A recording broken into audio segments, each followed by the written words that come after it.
कुछ लोग जो हैं वो लोग अब किस कारण से नहीं आ रहे हैं, एक अभी उसको भी मैं रखूंगा।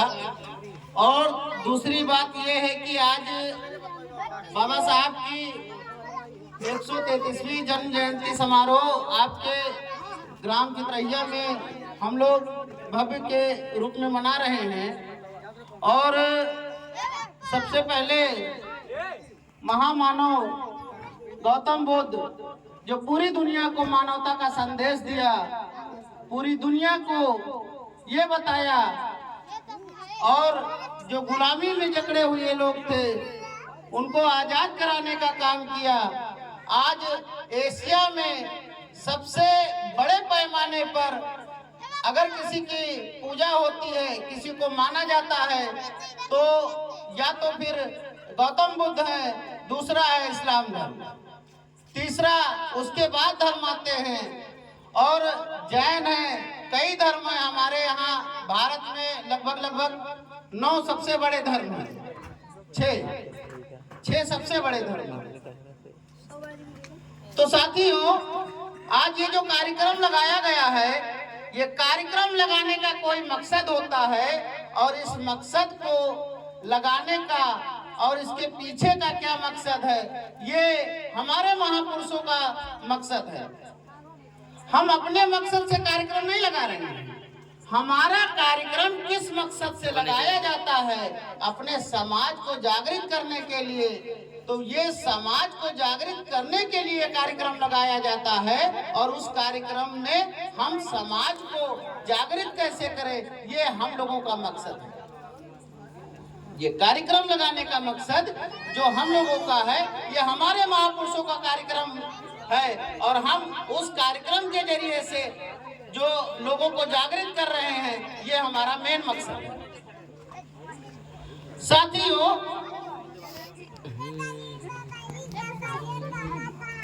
हम आज जिस महामानव की जन्म जयंती मना रहे हैं, सबसे पहले हम लोगों को जानना चाहिए कि हम लोग इनका कार्यक्रम क्यों कर रहे हैं, हम लोग इनको क्यों मना रहे हैं, इन्होंने हमारे लिए क्या किया है। तो आज हम इनका जन्म जयंती मना रहे हैं, और हम ही नहीं मना रहे हैं, पूरे विश्व में मनाई गई थी। कल 14 अप्रैल के दिन पूरे विश्व में इनकी जयंती मनाई गई थी। एक आध जिले में नहीं की बात कर रहा हूँ, एक देश की बात नहीं कर रहा हूँ, पूरे विश्व की बात कर रहा हूँ। ये ऐसे महामानव हैं जो पूरे विश्व में इनकी जयंती मनाई जाती है।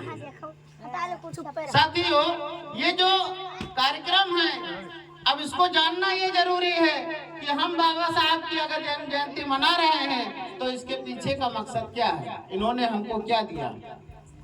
अगर इन्होंने दिया तो लोगों के सामने 70-78 साल हो गए आजादी के, आज तक उनके सामने क्यों नहीं दिया? उसको कहीं ना कहीं दबाया गया, कहीं ना कहीं छिपाया गया। जो हमारा SC ST OBC और माइनॉरिटी का समाज है, उससे कहीं ना कहीं छिपाया गया। अभी हमारे लोगों के अंदर जागृति पैदा ही हो रही थी कि दुश्मनों ने फिर से आक्रमण करना शुरू कर दिया। कहीं हमारे अधिकारों का हनन हो रहा है, कहीं हमारे लोगों को बोलने नहीं दिया जा रहा है, जो बोलते हैं उनको कहीं जेल में ठूस दिया जा रहा है जबरदस्ती।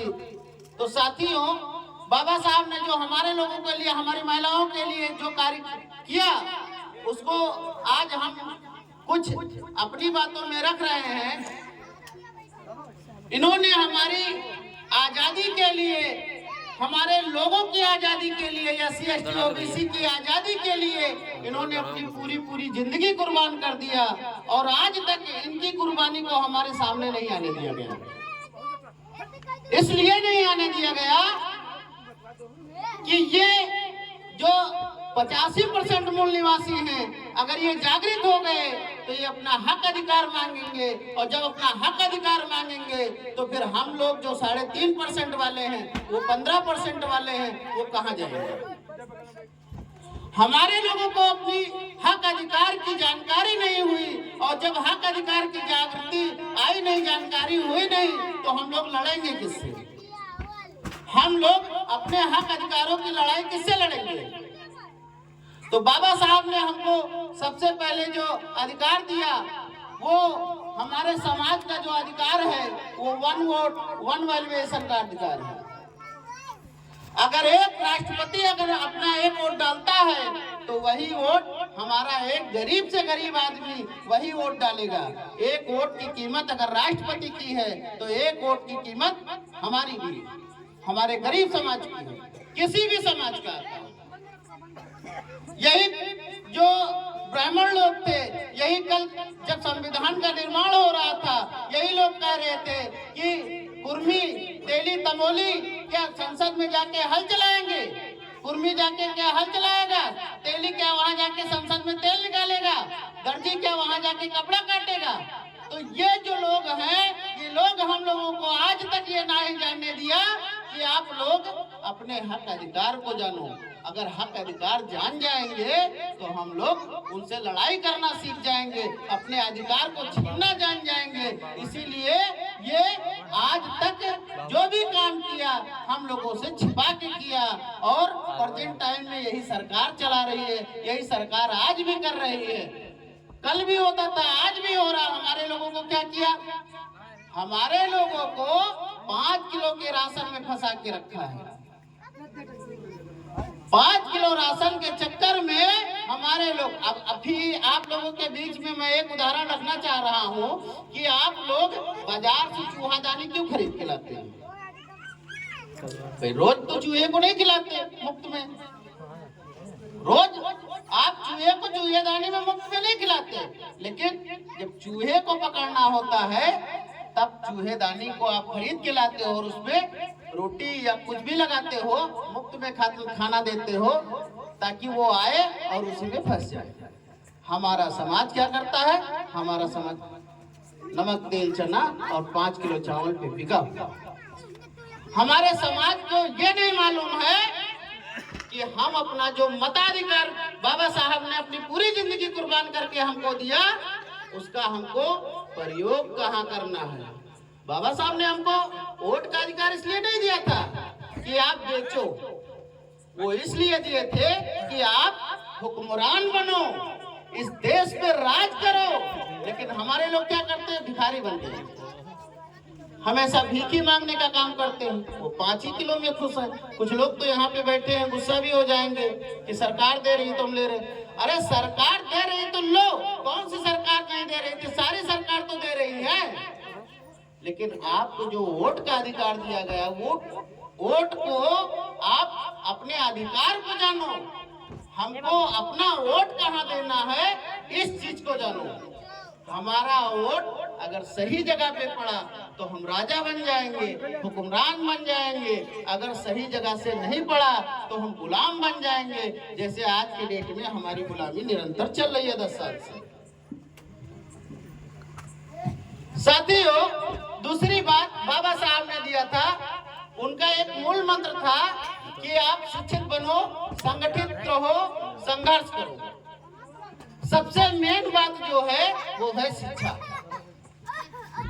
हमारे लोगों को पता नहीं है कि हम लोगों को कितने जगह डिवाइड किया गया है। हमारे लोगों को मालूम नहीं है कि हमारे साथ शिक्षा को किस तरीके से भेदभाव करके अलग रखा गया है। हमारे लोगों को ये मालूम नहीं है कि हमारे बच्चे क्या पढ़ के आए हैं और क्या पढ़ेंगे, ये भी नहीं पता है। शिक्षा को 3 कैटेगरी में बांटा गया, जो IAS PCS होता है और जो उच्च अधिकारी होते हैं उनके बच्चे कहाँ पढ़ते हैं? हाईएस्ट स्कूल में, फॉरेन में पढ़ते हैं, विदेशों में पढ़ते हैं। और जो थोड़ा मिडिल क्लास के लोग हैं उनके बच्चे कहाँ पढ़ते हैं? कॉन्वेंट स्कूल में। कॉन्वेंट स्कूल में पढ़ते हैं। और अगर उनसे भी थोड़ा गरीब हैं तो वो थोड़ा प्राइवेट स्कूल में या प्राइवेट स्कूल में लिखाते हैं। जो उनसे ज्यादा गरीब हैं उनके बच्चे कहाँ जाते हैं? सरकारी विद्यालय में, प्राथमिक विद्यालय। अब प्राथमिक विद्यालय में जो हमारे सबसे गरीब तबके के आदमी हैं उनके बच्चे अगर पढ़ते हैं तो सरकार उनके लिए क्या व्यवस्था करती है कि उनको मुफ्त में शिक्षा देगी, मुफ्त में किताब देगी, मुफ्त में खाना भी दे रही है। तो हमारे बच्चों का माइंडसेट किधर हो रहा है? पढ़ाई की तरफ नहीं, क्योंकि टीचर को ऊपर से इतना काम दिया जाता है कि टीचर के पास फुर्सत नहीं होती है। और जो हमारे बच्चे जाते हैं एससी और बीसी के, जो गरीब तबके के बच्चे स्कूल में पढ़ने जाते हैं, माइनॉरिटी समाज के जो बच्चे स्कूल में पढ़ने जाते हैं, उनके लिए एक ही व्यवस्था रखी जाती है कि उधर गुरुजी स्कूल में गए, उधर किताब जैसे बच्चों ने खोला और इधर रसोईया किचन में पहुंच जाती है, उसने अपना कार्यक्रम स्टार्ट किया और जैसे खाने की खुशबू बच्चों की तरफ गई, बच्चों का दिमाग पढ़ाई से हट के उस रसोईया की तरफ चला जाता है। अब हमारे बच्चे क्या पढ़ेंगे? उनकी खुशबू तो वही किचन स्कूल से सटा हुआ बना है, और स्कूल जब सटा हुआ किचन बना है तो किचन अगर कोई रसोईया बनाएगी तो खुशबू किधर जाएगी? विद्यालय में जाएगी। और जब विद्यालय में जाएगी तो बच्चे क्या करेंगे? खाना तैयार हो गया है, गुरुजी छुट्टी कितनी देर बाद दोगे? गुरुजी कितनी देर बाद छुट्टी दो? अब उनके अंदर एक चीज दिमाग में बैठ गई कि कितनी जल्दी छुट्टी हो जाए और हम खाना खाना। तो हमारे जो बच्चे हैं, सरकार एक तो वैसे भी हाई स्कूल तक फेल ना करने का आदेश दे चुकी है। जहां तक बच्चों को हाई स्कूल में कक्षा 8 में पहले कंपटीशन होता था, हम लोगों के पीरियड में कक्षा 8 से ही कंपटीशन, 5 में भी कंपटीशन चालू हो जाता था। लेकिन अब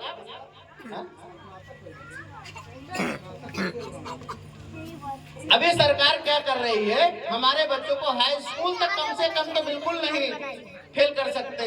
तो हमारे बच्चे क्या करते हैं? रोज वही विद्यालय में जाते हैं, खाना खाते हैं, झोला उठा के चले जाते हैं, फिर जाते हैं, फिर खाना खाते हैं, फिर झोला।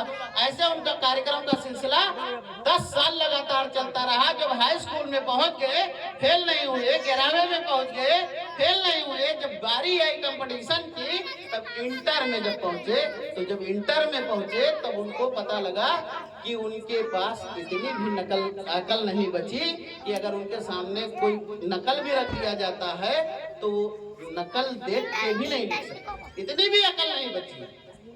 तो माँ बाप क्या करते हैं?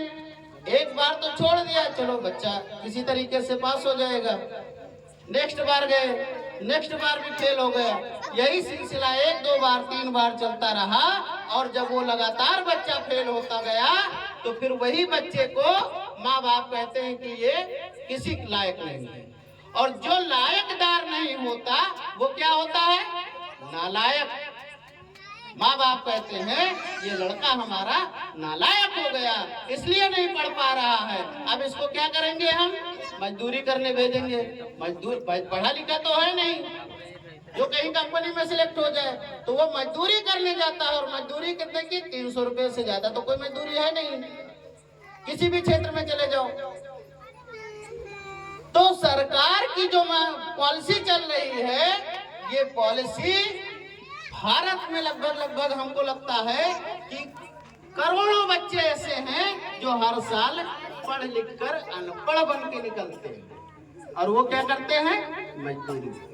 अब हमारा हक अधिकार, हमारे गरीब लोगों का हक अधिकार छीन लिया। हमारे लोग पढ़ेंगे नहीं तो हमारे लोग बढ़ेंगे नहीं, और जब हमारे लोग पढ़ेंगे नहीं, हमारे लोग बढ़ेंगे नहीं, तो वो अपना हक अधिकार जानेंगे नहीं। और जब अपना हक अधिकार नहीं जानेंगे तो वो लड़ाई किससे लड़ेंगे? तो साथियों, धीरे धीरे हम लोगों को गुलाम बड़े पैमाने पे बनाया जा रहा है। अभी जो कार्यक्रम हम लोगों का लगा हुआ है यहाँ पे, ये कार्यक्रम होना था कल, लेकिन वक्ता की वजह से, वक्ता ना होने की वजह से इस कार्यक्रम को कन्वर्ट किया गया, आज किया गया। जिन लोगों को हमारी बातें पसंद नहीं आती, हम बुलाते हैं नहीं आते हैं, अगर वो आज हमारी बातें सुनकर नहीं आते हैं, उनको मैं चैलेंज के साथ कहता हूं कि कल वो दुश्मनों की लात खाकर आएंगे और उनके पास कोई विकल्प नहीं है। अगर वो आज हमारी बात सुन के नहीं आ रहे हैं तो कल उनको लात खा के आनी पड़ेगी। और उसका मैं एक उदाहरण देना चाहता हूं कि 5 साल अखिलेश यादव मुख्यमंत्री थे। 5 साल अखिलेश यादव मुख्यमंत्री के पद पर थे, और जैसे ये कुर्सी छूटी तो उनके साथ पूरे राष्ट्रीय स्तर पर भेदभाव किया गया कि उनकी कुर्सी धुलवाई गई। कुर्सी धुलवाई गई, पूरा हाल धुलवाया गया, गंगा जल छिड़कवाया गया, गौमूत्र से पवित्र करवाया गया। अब एक इंसान पवित्र नहीं हो सकता और गौमूत्र से पवित्र करवाते हैं, इससे दुर्भाग्य और क्या हो। वो भी अपने मूल निवासी समाज के थे, बहुजन समाज के थे, ओबीसी समाज के थे, कोई अछूत जाति से नहीं थे, लेकिन उनको एहसास दिलाया गया। जो लोग आज के डेट में हिंदू बने घूमते हैं, कल के डेट में वो गुलाम बनकर आएंगे, और गुलामों का जो राजा नहीं होता, जिसका राजा नहीं होता, वो समाज गुलाम होता है, और जो समाज गुलाम होता है वो किसी लायक नहीं होता, नालायक होता। साथियों, दूसरी बात ये है कि आज हमारे वोटों का अधिकार जो होता है, हम लोग वोट कहाँ दें। सबसे बड़ी बात यह है कि हम लोगों को वोट कहाँ देना चाहिए। हमारे कुछ लोग इधर उधर बटे हुए हैं, हम लोग इकट्ठा नहीं हो पा रहे किसी कारणवश। जातिवाद अगर मुद्दा रख लिया जाए तो जातिवाद मुद्दा कैंसर से भी घातक होता है। अगर जातिवाद का मुद्दा यहाँ पे रखा जाता है तो कैंसर से भी घातक जातिवाद का मुद्दा है। और जातियों में बंटकर, जातियों में इन ब्राह्मणों लोगों ने बांटकर हम लोगों को अलग अलग कर दिया। यानी आप हमसे ऊंचे, एक जाति में कई जातियां, एक जाति में कई जातियां बनाया ताकि आपस के लोग इकट्ठा ना बैठ पाए और उनसे बड़ा वो अपने को समझते रहे, और अपने को जैसे ऊंचा वो समझते रहेंगे। ये लोग इकट्ठा बैठेंगे नहीं, अपनी बात रख नहीं पाएंगे, तो ये लोग ऑटोमेटिक गुलाम बन जाएंगे। जातियां जानवरों में होती है, इंसानों में जातियां नहीं होती। अगर इंसानों में जातियां होती तो सब एक जैसे नहीं होते। जैसे जानवरों में जातियां हैं, गाय अलग दिखती है, भैंस अलग दिखता है, कुत्ता अलग दिखता है, सुअर अलग दिखता है, अदर भी कोई भी जानवर देख लीजिए, सबकी नस्लें अलग अलग दिखती हैं। लेकिन मनुष्यों में अगर हम यहाँ से उठकर वहां चले जाएं, कोई बता दे माई का लाल कि आप कौन सी जाति से बिलोंग करते हैं, है कोई नहीं बता सकता।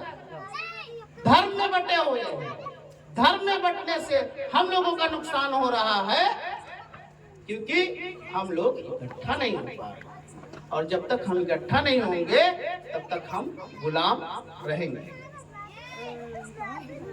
हम लोग अगर इकट्ठा नहीं होंगे तो हमारे लोग गुलाम बनते रहेंगे, और उन्हीं गुलामों से जो हम पे 3.5% वाले हैं वो राज करते थे, आज भी राज 3000 से राज कर रहे हैं। 3000 साल पहले से ये राज करते चले आ रहे हैं। लेकिन बाबा साहब का संविधान अभी ज्यादा नहीं, 78 साल हुए लगे। अगर बाबा साहब का संविधान 78 साल से लागू हुआ है तो आज इनके पेट में इतनी तेज मरोड़ हो रही है कि जो शूद्र, जो अछूत कल तक हमारे सामने बैठ नहीं पाता था, आज वो हमारे सामने अधिकारी बन के बैठा है, हमसे कह रहा है कि पानी लेके आओ।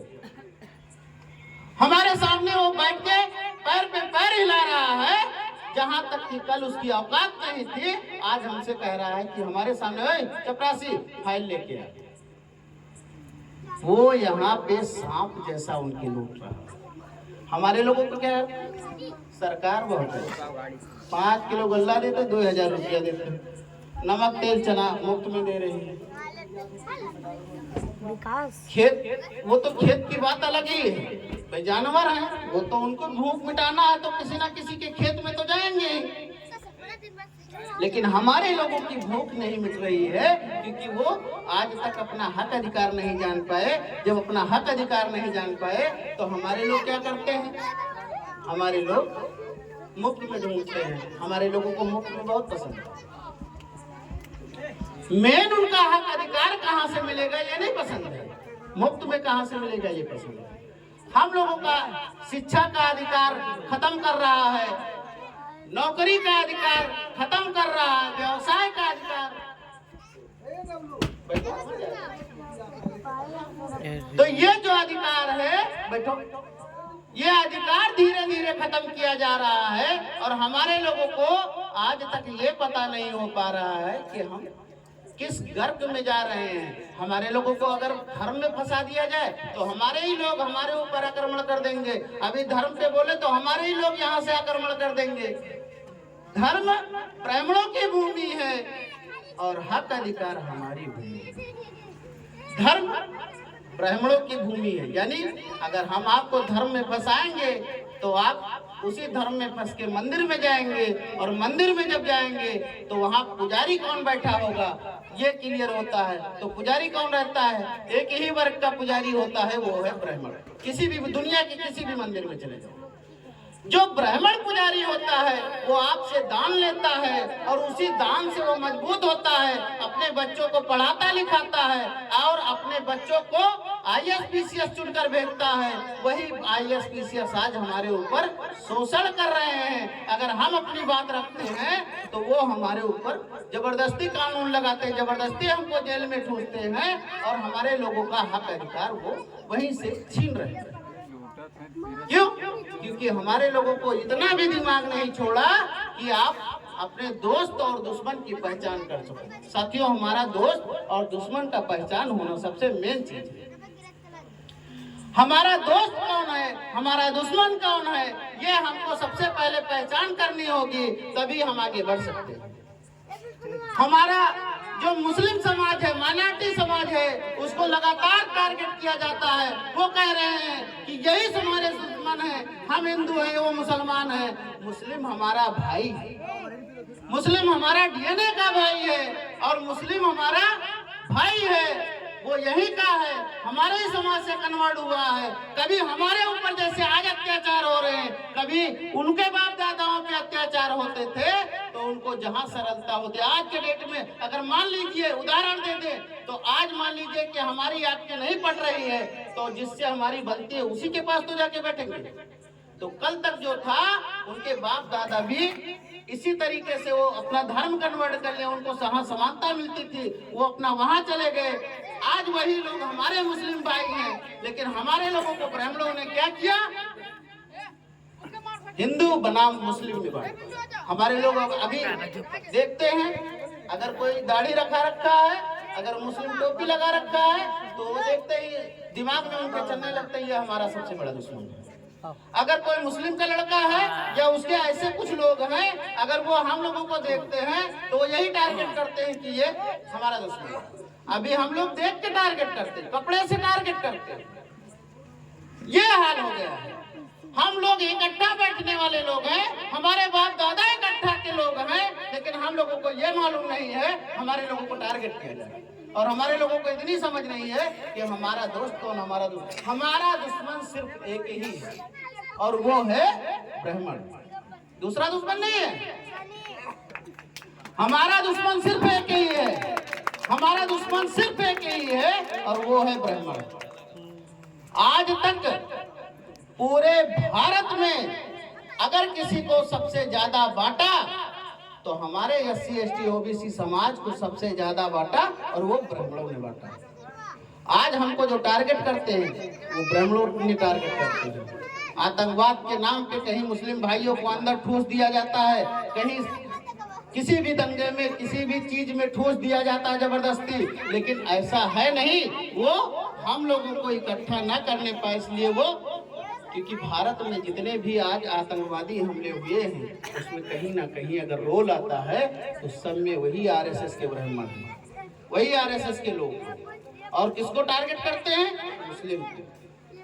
निर्दोष मुस्लिम को फंसाते हैं और जब उसकी सजा करवाते हैं 15-20 साल बाद वो जो बाहर जेल से निकल के आता है तो पाया जाता है कि ये बेगुनाह था, जज के पास कोई वो डॉक्यूमेंट नहीं था, आज तक उपलब्ध नहीं करवा पाए, इसलिए कहते हैं कि ये निर्दोष है। 20 साल के बाद, अगर आज 35 साल का मैं हूँ, अगर 20 साल के बाद हमको छोड़ा जाए तो हमारी लगभग उम्र क्या होगी?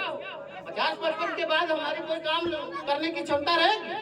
नहीं रहेगी। इसीलिए हमारे समाज को टारगेट किया जाता है, हमारे लोगों का वोट लिया जाता है, हमारे लोगों को हिंदू और मुस्लिम के नाम पे लड़ा के वोट लिया जाता है। हमारे लोग उस चीज को जान नहीं पाते, इसीलिए वो जानकारी के अभाव में गलत जगह पे वो चले जाते हैं। साथियों, आज जो कार्यक्रम लगा हुआ है, मैं तो यही का मूल निवासी हूँ और आप यही के लोगों के बीच का हूँ, इसलिए मैं हर बार कार्यक्रम लेता रहता हूँ।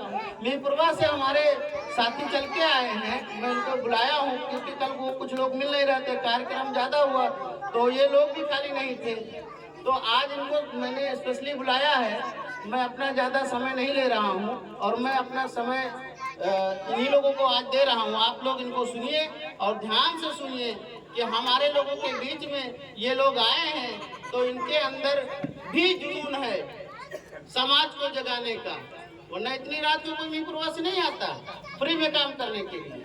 कोई आता है तो कम से कम पैसा लेता है। साथियों, मैं इसी रूप में श्री भरत कुमार कौलिक जी को बुलाना चाहूंगा कि वो आए और अपने विचार को रखें